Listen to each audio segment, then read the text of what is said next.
მოგესალმებით, მე საბა ვარ და დღეს 50 კილომეტრს გავივლი.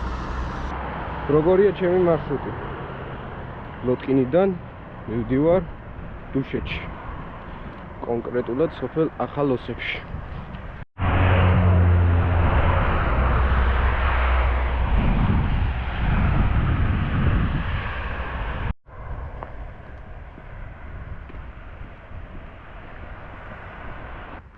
მარშრუტი თითქმის მთელი გზა სწორია, ბოლოში უწევს რამდენიმე კილომეტრი აღმართი. ორი სიტყვით რა მაცვია და რა მიდევს ჩანთაში. სტანდარტულად საბაზისო ფენა, სტოიკის, გარედან ფლისი, ბრიტანული არმიის შარვალი და ლასპორტივოს ულტრარაპტორები.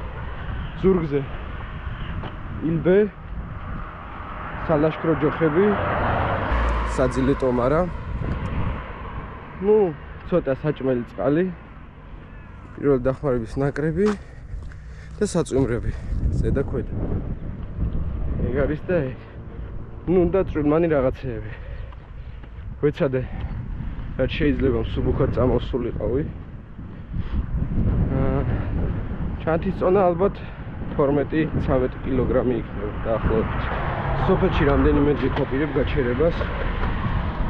საჭმელი არ მიმაქვს დამატებით და ზედა ჩაუშვებ ჩავალ ვიქავიდებ მაღაზიაში რაღაცებს. ესეთ გრძელ მარშრუტზე ჯოხები კარგად მაქვს დაცდილი, რადგან წინაზე დაახლოებით მე 40 კილომეტრიდან კარგად გამომადგა და ბოლოში აღმართებზე განსაკუთრებით.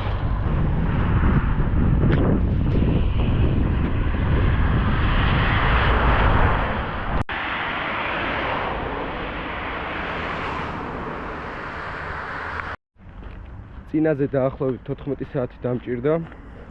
ეხლა უარეს ფორმაში ვარ და მაინტერესებს რამდენი საათში ჩავა.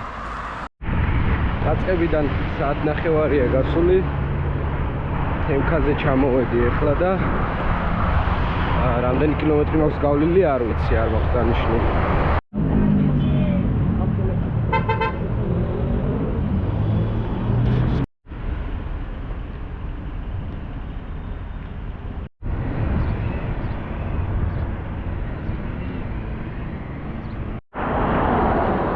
რაღაც შეცდომით გითხარით.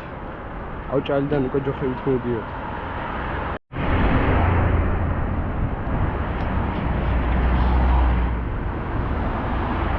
ერთმეც უკლია 10 წუთი და შევედი ზახეში.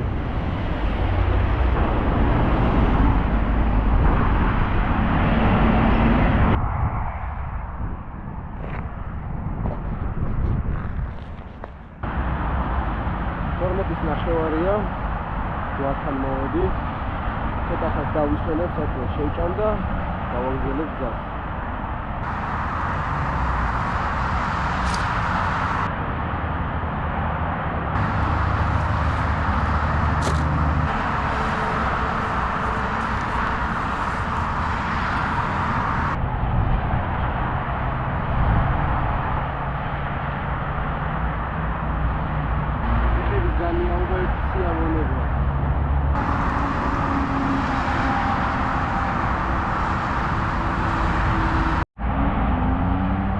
ცოტას გავიწელები და გავა.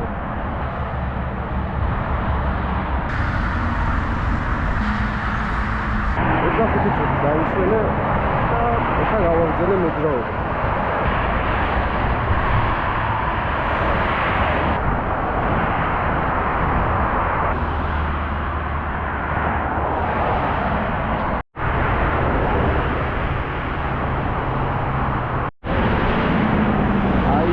უნდა გავიარო და ვარწდები, ამ თისიკით უნდა აუხვიო. 2-10 წუთია და ცხეთაში შევედი.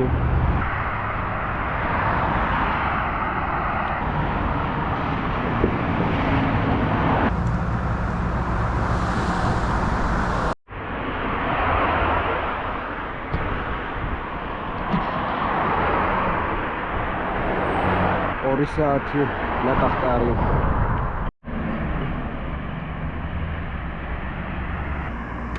3.5 ნაკარტარს გავწდი.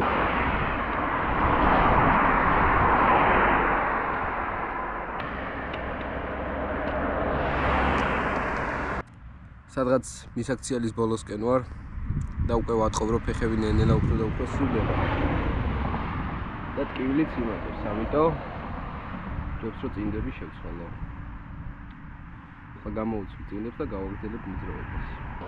გამოვედი და წინდების შეცვლით მართლა ახალ სიცოცხლეს აძლევ ფეხებს. 5-15 წუთია. გულაჩაურის გადასახვამდე დარჩენილია დაახლოებით 3 კილომეტრი. წესით დაღამებამდე ავალ.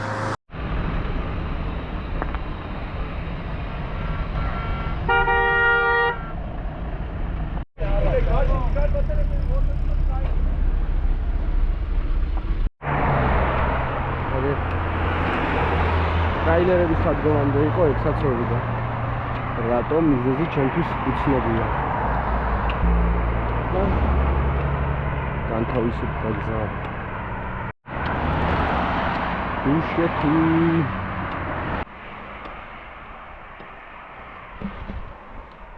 გულაჩაურის გადასახვთანაც მოვედი. ეხლა დარჩა დაახლოებით 4 ან 5 კილომეტრი სოფლამდე. დროს რაც შეეხება 6-10 წუთი. რა კარგია სიწყნარე დაისვენა ყურებმა და ცხვირმაც.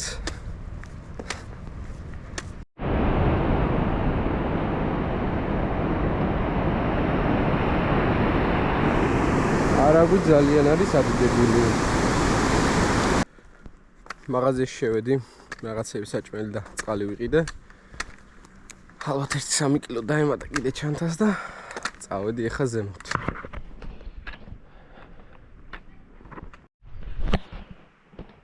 გზიდან გადმოვუხვიე, რომ ცოტა ხანს დავისვენო. ფეხები დავასვენო. შვენიერი საპიკნიკე ადგილია. როგორც ყოველთვის, როგორც საქართველოს ყველა კუთხეში, აქაც ღორებმა არ დააკლეს და ბლომად ნაგავი ყრია.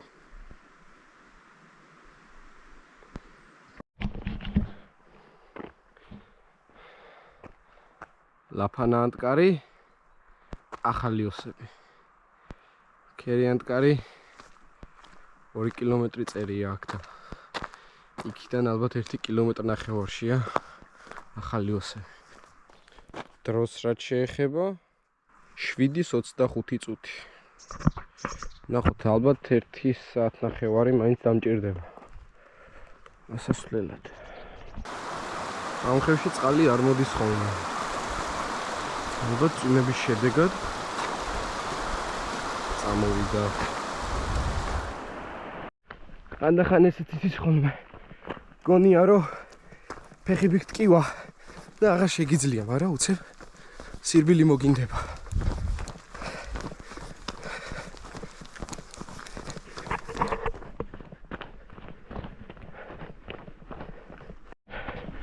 აი საღვართებზე სირბილი კიდე. ჯავასი და გოგენსის ეფექტია. მოკითხვა. სხვა გზნობა არა. სხვა სიამოვნება.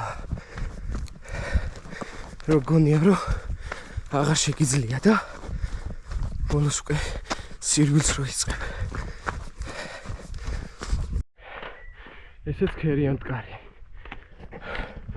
რაღაცა ძალიან მაგარი ვაშლის სუნი დგას.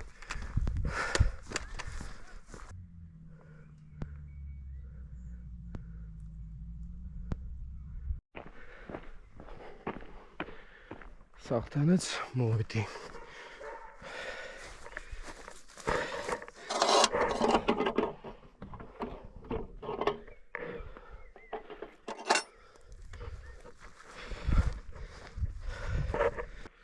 ამოვედი 8:30-ია.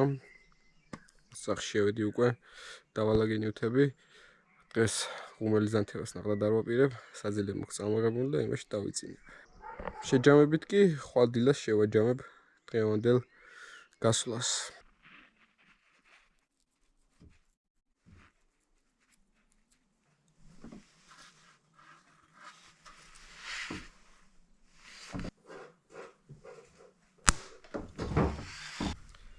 ესეც მეორე დღე, გუშინ 50 კილომეტრის გასავლელად დამჭირდა 12 საათი. რაც საინტერესოა გამიკვირდა, იმიტომ რომ პირველ ცდაზე 12:30 დამჭირდა. მდგომარეობაც ბევრად უკეთესია. მეორე დღეს წინაზე საკმაოდ მიჭირდა სიარული, დღეს კიდე უპრობლემოდ არ მაწუხებს არაფერი. ცოტა შორი მანძილების დაფარვისას 40-50-60 კილომეტრი ფიზიკურ და მენტალურ მდგრადობასთან ერთად ძალიან მნიშვნელოვანია სწორად შერჩეული ფეხსაცმელი. ფეხსაცმელი არ უნდა იყოს ძალიან მჭიდროდ, ანუ ზუსტად ჩვენი ზომა. უმჯობესია ცოტა დიდი იყოს, რომ თავისუფლად იმოძრაოს ფეხმა, ნენელა როცა მოძრაობაში დასივდება, სამოძრაო სივრცე ჰქონდეს. ამასთან ერთად ძალიან მნიშვნელოვანია კარგად შერჩეული წინდა. მე პირადად აქამდეც მაქვს ნახსენები მერინოს შალის წინდებს ვიყენებ და ძალიან კმაყოფილი ვარ. როგორც ვიდეოს დასაწყისში ვახსენე, ლასპორტივას ულტრა რაპტორები მეცვა, ეგ მოდელი გორტექსია და მე პირადად არა გორტექსის მოდელს ზოგადად ფეხსაცმელს მივანიჭებდი უპირატესობას. რადგან უკვე საკმაოდ თბილა, ფეხი რომც დასველდეს, მაინც დიდი პრობლემა ეგ არ არის და ისეთ ფეხსაცმელში, რომელსაც გორტექს მემბრანა არ აქვს, ფეხი ბევრად უკეთესად სუნთქავს და უფრო კომფორტულია მაგ მხრივ. ეს ვიდეო ამით დასრულდა. თუ მოგეწონათ, დალაიქეთ და გამოიწერეთ არხი. მადლობა რომ მიყურებთ. ნახვამდის.